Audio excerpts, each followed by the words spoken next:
Live from WRAL News Headquarters in Raleigh, your number one source for local news. WRAL News, coverage you can count on. Plea offer rejected. The trial of the man accused of murdering 2 Orange County teens will now move forward. How quickly that trial could get underway.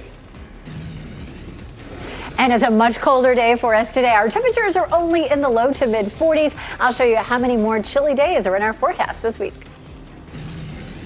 Plus, real ID fees. Soon you'll have to pay if you're traveling without one. What this means for your next trip. New at noon, the man accused of murdering 2 Orange County teens rejected a plea offer, and his trial will move forward. Thanks for joining us this noon hour. I'm Ken Smith. And I'm Renee Chu. Isaiah Ross is charged in the 2022 killings of 18-year-old Devin Clark and 14-year-old Lyric Woods. WRAL's Monica Casey was inside the courtroom this morning. Monica. This pretrial hearing gave us a better idea of what this case here in Orange County Court will look like, including who will be called as witnesses and what evidence will be shown. The trial is moving forward after Isaiah Ross again rejected the state's offer of a plea deal. Ross was brought into the courtroom just after 10 this morning. After attorneys discussed different motions, they brought up the latest plea offer, which was to allow Ross to plead guilty to 2 counts of second-degree murder, for which he would spend between 40 and 50 years in prison. Ross is currently charged with 2 counts of first-degree murder. He told the judge he did not want to accept that deal. You feel like right now you're in a position you're ready to say when you want to accept it, Jack? Yes, ma'am. All right. Some answers, boss. What is your decision about whether you want to accept or reject the state's offer? I would like to reject the offer, ma'am. Today's pretrial hearing also offered us a window into who will be testifying in this case.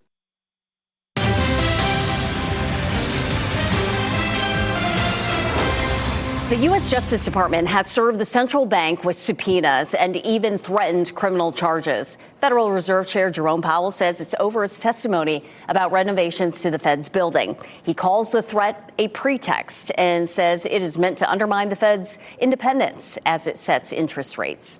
Iran's foreign minister claims nationwide protests are under total control. This comes as President Trump warns that the U.S. would take action if Iranian leaders kill protesters. More than 500 people have been killed during the protests against Iran's government. U.S. officials say President Trump is reviewing options from potential strikes to no military action. Iran is warning any U.S. attack would be met with retaliation, and all American military bases in the region would be legitimate targets. ICE is continuing its operations in Minneapolis days after 37-year-old Rene Good was fatally shot by an agent. And the Trump administration says more resources are on the way. Caroline Elliott has more. Tensions remain high in Minneapolis as federal agents make more arrests following the fatal shooting of a woman by an ICE officer.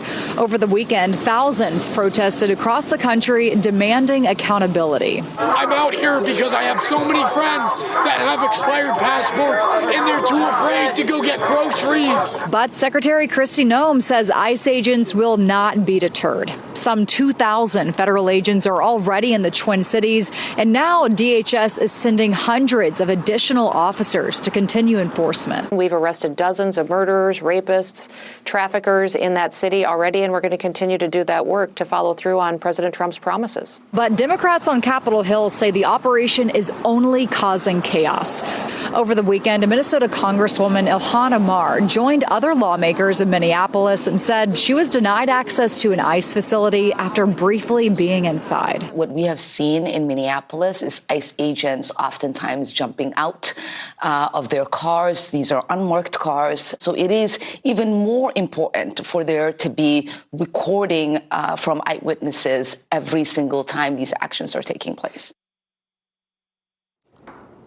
And that was Caroline Elliott reporting. I want to talk to you now about lava flowing from Hawaii's erupting Kilauea volcano. This is a live look at that volcano right now after lava spewed and flowed from the volcano this weekend. A U.S. Geological Survey says the volcano has been erupting in episodes since December 2024. The eruptions usually last under 12 hours, separated by pauses that can be as long as over 2 weeks. Well, that's an incredible sight. Let's bring it back here at home because we're dealing with some very cold temperatures today and for a few days to come. Yes, we had such a treat. I mean, depending on how you want your January to go, but Saturday was amazing. We had 76 degrees, which broke the previous record. And, we got to settle in. We got to do our time. It is winter time, and that's what we're doing today, that's for sure. We're looking at lighter winds, cooler temperatures for today. We had, of course, the temperatures fall all the way from Saturday through the morning, and now we're starting to see them climb a little bit. We look ahead to what's new. We do have the potential for some rain Wednesday night into Thursday. The latest on that is that our chance for rain just continues to diminish. The models are trending drier. In the meantime, high pressure is going to continue to bring dry and some chilly conditions. Here's that high pressure system right now. Back to our west, that high pressure system rotates clockwise, and so it continues to pull in some chilly air. And we're going to see that for the next, week or so, really. We don't have any more 60 or 70 degree days in our forecast. The blue shaded area is where temperatures are below normal, and that'll be with us really all the way through Wednesday. Notice that we turn yellow briefly. That puts us either at or slightly above normal. We'll see temperatures bump slightly for Tuesday and Wednesday. This is a look at downtown Raleigh from our Jimmy V camera. Plenty of people outside. I mean, it's sunny, it's bright, it's beautiful. Some sunglasses and a warm jacket will do just fine. 44 degrees is our temperature, and our wind is at around 7 miles per hour. 41 in Roxborough, 44 in Fayetteville and Clinton, as well as Durham, 43 in Southern Pines. So we're pretty uniform with those temperatures in the low to mid 40s. Looking at 40 in Apex, 43 in Garner, 41 in Rollsville. Then again, these temperatures are about 10 to 15 degrees cooler than this time yesterday. If you're headed out the door, middle of the afternoon will be the warmest at 52, and then walking the dog later on this evening, closer to sunset or when you get home from work, more like mid 40s again. We'll drop it back into the mid 30s and still likely to wake up tomorrow morning to temperatures in the upper 20s, but temperatures will continue to moderate a bit. We'll be close to 60 on Tuesday, mid 50s Wednesday, and then we get a shot of colder air. So we're back to 47 Thursday and 42 on Friday. Right now, Friday looks like the coldest day of the next 7. 32 is our normal low, and Friday morning we could see 22 degrees. Now, it doesn't look like we have any precipitation that lines up with those cold temperatures, so we don't have any wintry weather in our forecast, at least through Saturday. So look at the chilly temperatures, looking at 22 on Friday morning or 31 on Saturday morning. Once we get past that chance of rain on Thursday, our next best chance comes on Sunday. Now, Sunday's 7 days out, and of course, at that point when we're looking at the chance of some wintry precipitation, we're just following trends. The trend on this is to keep it really just rain with a very small chance of anything wintry. So we'll talk more about that. Plus, we'll take a look at the timing and how much rain we could see early Thursday coming up. Elizabeth, thanks. Coming up on our news this afternoon, Wake County is mapping out the future of the animal shelter. It has been months since a WRAL investigation uncovered fines for the shelter. Today at 5, we dive into what the next steps look like. They're marketed as sensory toys to help calm kids down, but some squeaky fidget toys are creating unexpected problems. At 5:30, 5 on Your Side's Keely Arthur shares the findings of a Consumer Reports investigation and what parents need to know. Our new news continues right now, though. Pay too much? You might be able to get money back if something you bought drops in price days later. 5 on Your Side shows the simple steps to score a refund.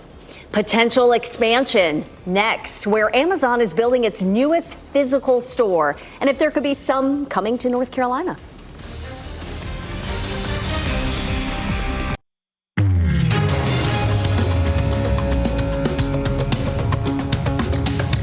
Many of you have probably experienced this, right? Ever buy something and see it for less money days later? Well, 5 on Your Side's Ashley Rowe shares how to get some of that money back and the simple steps that you can take to avoid overpaying the next time you shop. Over Overpaying happens more often than you think, but Consumer Reports says knowing a few store rules can keep more cash in your pocket. Before you shop, take a quick look at a store's price adjustment and price match policies. Those policies can let you claim the lower price even after you've already checked out. When you're price matching, you're doing it before you buy. With price adjustments, it's after you've already bought something and you've seen a price drop. You can go and get an adjustment and get a partial refund. But every retailer's policy is different. For example, Target will only match its own in-store and online prices within 14 days. One exception, in-store matches must be from the same Target location. Walmart will only match a price if you're shopping in-store, see something for less on Walmart.com, and then request a price match in person. There are also exclusions, and Walmart doesn't match any competitors' prices. The same goes for Costco. If you buy an item and the price drops within 30 days, you can request the difference online for online purchases and in-store for in-person purchases. Remember, no matter where you shop, make sure you're comparing the prices of two exact items down to the color. And be sure you have proof, receipts, ads, screenshots, or printouts of competitors' prices. Those could often boost your case. Another option, even if the store says no, check your credit card. Some cards offer price protection benefits that might help you out. Ashley Rowe, 5 on your side. GameStop is closing hundreds of stores across the country. A report says the video game store plans to close more than 400 stores in 42 states this month. This comes after the company closed nearly 600 stores in 2024. GameStop also plans to end most of its operations internationally. Stores in North Carolina could be affected. Amazon may be expanding its in-store presence very soon. There's a proposal was approved to build a 230,000 square foot retail center in a Chicago suburb. It would also include a supercenter selling groceries, prepared foods, and general merchandise. The site would also double as a fulfillment center, and customers could pick up their online orders. There's a distribution center located in Garner, by the way. No word on if there's plans to open physical stores anywhere else. Still to come, a man accused of shooting 2 Robeson County deputies and trying to run them over with their own car is serving a lengthy prison sentence. What body camera video reveals and how the deputies are doing today. Rescuing Raleigh restaurants, the sweet incentive offered by an ice cream shop to help support other downtown businesses. But first, here's a look at the winning lottery numbers.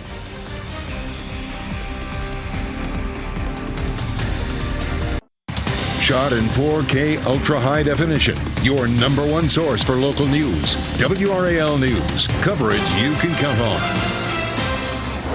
A man has been sentenced to 45 years in federal prison for shooting 2 Robeson County deputies, then trying to run them over with their own patrol car. WRAL's Carly Haynes is live in downtown Raleigh. And Carly, the U.S. attorney showed body camera video of the shooting during a news conference this morning.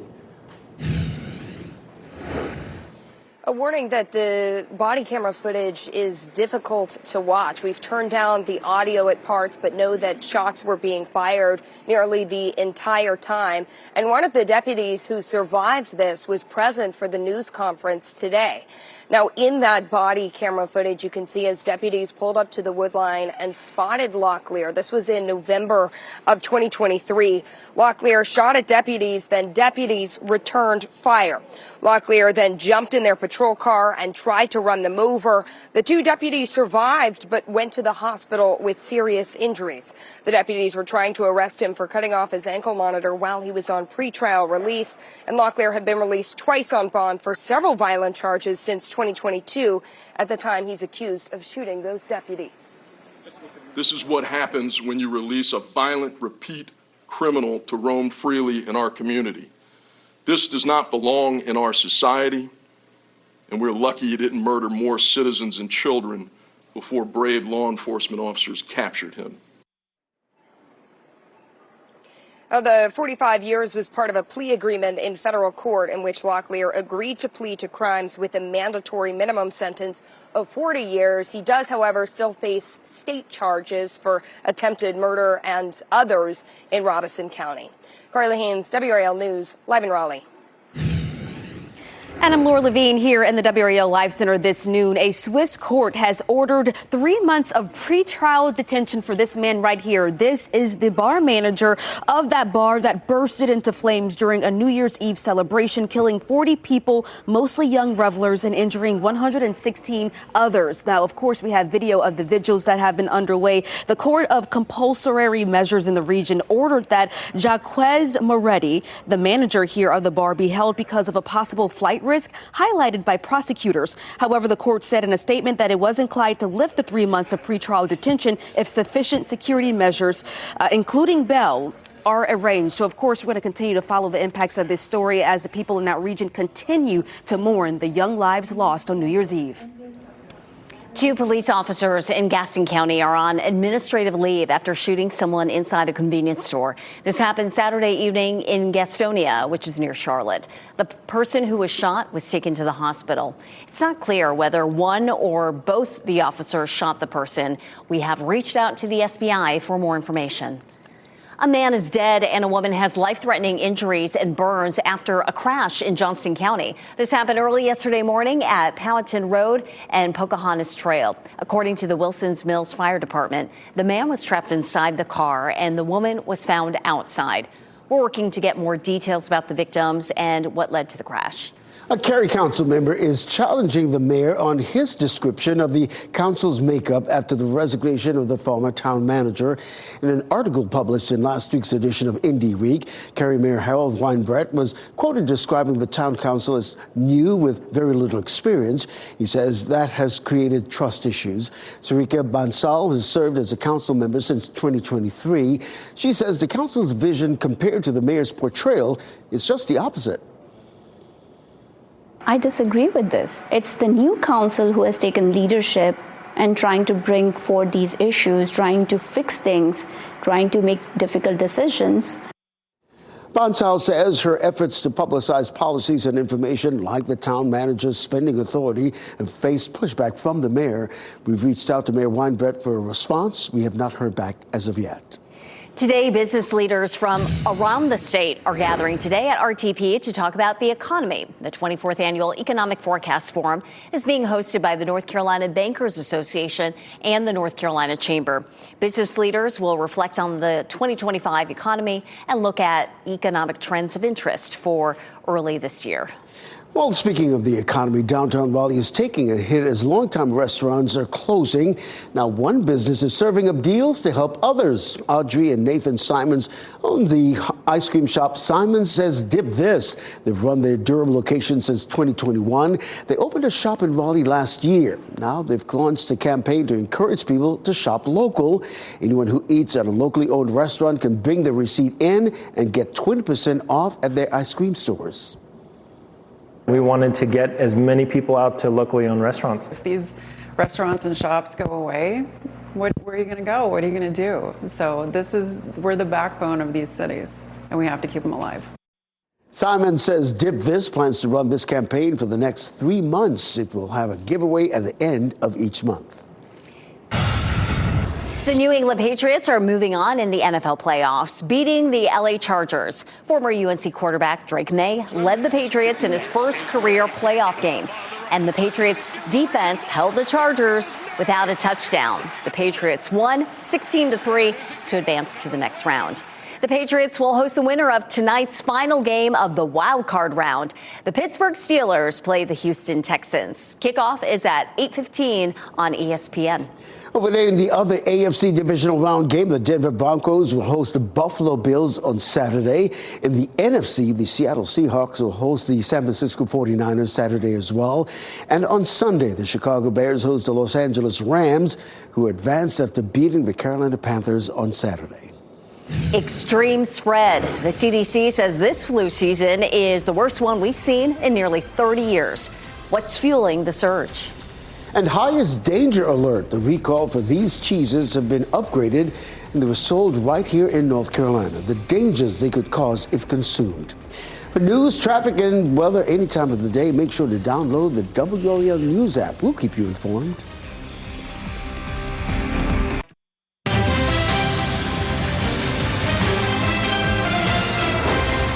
Flu cases are high across the country. The CDC estimates there have been more than 15 million cases this season. North Carolina is seeing the highest level of spread. It's the worst season for respiratory illnesses since at least the late 90s. Roughly 180,000 people have been hospitalized and 7,400 have died. Most of the cases are from a severe strain of influenza known as subclade K.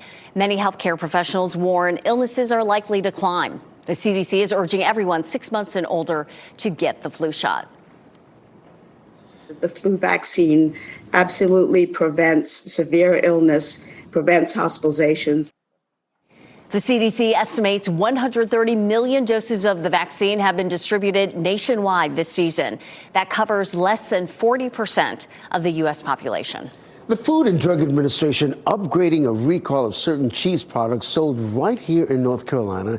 The Embriola Company cheeses are now at the highest danger level after testing positive for listeria. The affected products include the Locatelli grated Pecorino Romano and the grated Pecorino Romano. They were distributed nationwide between November 3rd and November 20th. Customers are urged to throw out the products or return them for a refund.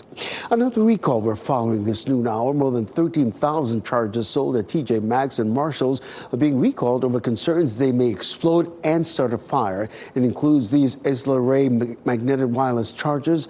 No incidents or injuries have been reported so far, though. But if you have one of these, you should stop using it immediately and properly dispose of it.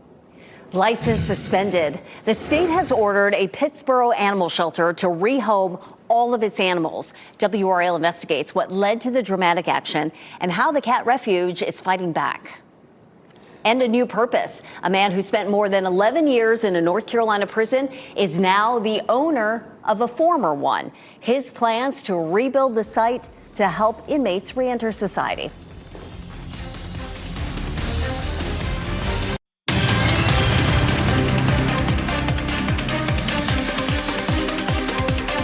The state has suspended the license of a Pittsburgh animal shelter after finding dozens of violations. It also issued a hefty fine. Yeah, it's a topic of tonight's WRAL investigation. WRAL Investigates Sarah Kruger reports. The Goat House Refuge is a cat sanctuary out here in Pittsburgh. It's been around more than 20 years, but now its future is a little bit uncertain. Records from the state show dozens of violations here over the last several months. Many are related to record keeping, physical conditions, and truthfulness, an issue the owner was also cited for in 2023. That owner, Siglinda Scarpa, says she has had some health challenges that have made overseeing the facility more challenging. She says she has appealed the state's suspension of her shelter's registration. We take excellent care of our cats. That's why we have cats that are 24 years old. We have asked the State Department of Agriculture about her appeal and what comes next. We will have a full report on this situation tonight at 6. Sarah Kruger, WRAL News in Pittsburgh. A Wayne County man who spent more than 11 years in a North Carolina prison is using his experience to help others. Corwin Pittman now owns the former Wayne Correctional Prison. He bought it through his nonprofit Recidivism Reduction Educational Program Services. He wants to transform it into a place where people can call home while they transition back into society. For me to be a beacon of light in somebody's life when they're in a dark place, I know how I feel. I remember when I was in that dark place of having a transition and not knowing what the possibility of my life would become. And so to help guide somebody to that next step is extremely important, and I'm grateful to be able to do it. Well, the campus will provide transitional housing, workforce development and job placement, educational opportunities, and other programs.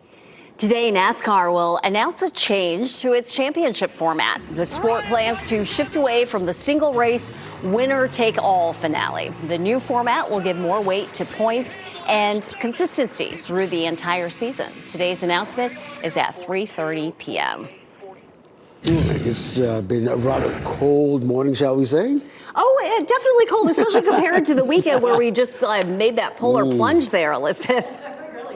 Something else. So nice to have just a, kind of a break there over the weekend from the cold. Yesterday, though, we had such change. As a matter of fact, at the very beginning of the newscast, we talked about the fact that we hit that sort of high point there in the afternoon on Saturday. And since then, temperatures just fell all the way through this morning. Of course, we've warmed back up a little bit. We're going to be in the low 50s for this afternoon. Looking ahead, we still really need some rain. Our best chance of rain this week will be early Thursday morning and then again possibly on Sunday. Once we see that front moves through, the first one Wednesday night into early Thursday, we're going to be windy again. Winds gusting up to 25 miles per hour from the northwest, and that's going to usher in colder temperatures. If you were watching about half an hour ago, we were talking about Friday.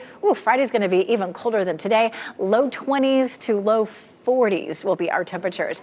High pressure is sitting across the eastern part of the country, keeping things nice and dry. It's going to be sending all the moisture up to our north. We could definitely use some. Eventually, that high will slide eastward. Temperatures will warm up slightly, and we'll see the next front taking shape. But it's still well to the west. It'll roll through late Wednesday into early Thursday. We will likely have some snow in the mountains. As we wrap things up, here's a look at a few headlines we're following today. The man accused of murdering 2 Orange County teens in 2022 rejected a plea offer, and his trial will move forward. 21-year-old Isaiah Ross was offered a deal where he would plead guilty to 2 counts of second-degree murder, for which he would spend between 40 and 50 years in prison. He is currently charged with 2 counts of first-degree murder for the killings of 14-year-old Lyric Woods and 18-year-old Devin Clark. Ross told the judge he did not want to accept that. Jury selection starts tomorrow at 9:30. Mail-in voting starts today for the March primary elections. The state will start sending out mail-in ballots to people who've requested them. Voters will decide which candidates represent the Democratic and Republican parties in November races for U.S. Senate, the U.S. House, the state legislature, and more. The Raleigh Convention Center now open. It has been closed since a large fire last month. Authorities say a mechanical failure sparked that fire. A mobile kitchen has been set up to serve guests right now, and a temporary air conditioning unit will be installed within the next few weeks. Today marks an exciting new chapter for the show today. Chanel Jones is now joining Jenna Bush Hager as co-host on the show's 4th hour. Since Hoda Kotb left, Jenna has had 60 rotating guest hosts. And in December, the Today Show announced Chanel would be the permanent co-host. Today with Jenna and Chanel made its debut this morning. The pair have known each other for more than a decade. They've co-hosted together many times. They say they are overjoyed to make their partnership official. Exciting partnership right there. Well, some of the biggest names in television and film gathering in Hollywood for the 83rd annual Golden Globes. One battle after another was the leading film of the night, taking home 4 awards, including Best Motion Picture and Best Director. Adolescents also took home 4 awards for the top TV program. Actor Owen Cooper made history as the youngest Golden Globe winner for Best Supporting Actor in that Netflix series. Mattel has released its first autistic Barbie doll. Mattel says it tried to show some of the ways autism expresses itself. For example, the doll has flexible elbows and joints in the hand to mimic repetitive body movement that some with autism experience. The doll also has noise-canceling headphones, loose-fitting clothing, and a tablet with augmentative and alternative communication apps. Mattel said it developed the doll in partnership with the Autistic Self-Advocacy Network. Well, meet today's pet of the day. This is Cooper.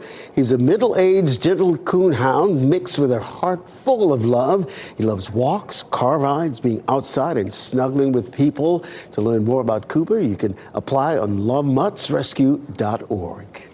Federal reporting rollback. Companies would no longer have to report use of toxic PFAS under a new proposal. On WRAL News at 4, what State Attorney General Jeff Jackson is doing to push back. It was a cold start, but at least we have beautiful blue skies out there, lots of sunshine, and we'll get into the 50s. So very normal for January. Yeah, I couldn't even believe how warm it was Saturday, and then we just had to flip the script and pull out those heavy coats again. My goodness. And all week long, though, we are not going to be anywhere near the 70s, but it's January. Yeah. It is what it is. NBC News Daily is next on WRAL. Your next local news update in 30 minutes. You can get breaking news updates anytime with our WRAL News app. Have a great day.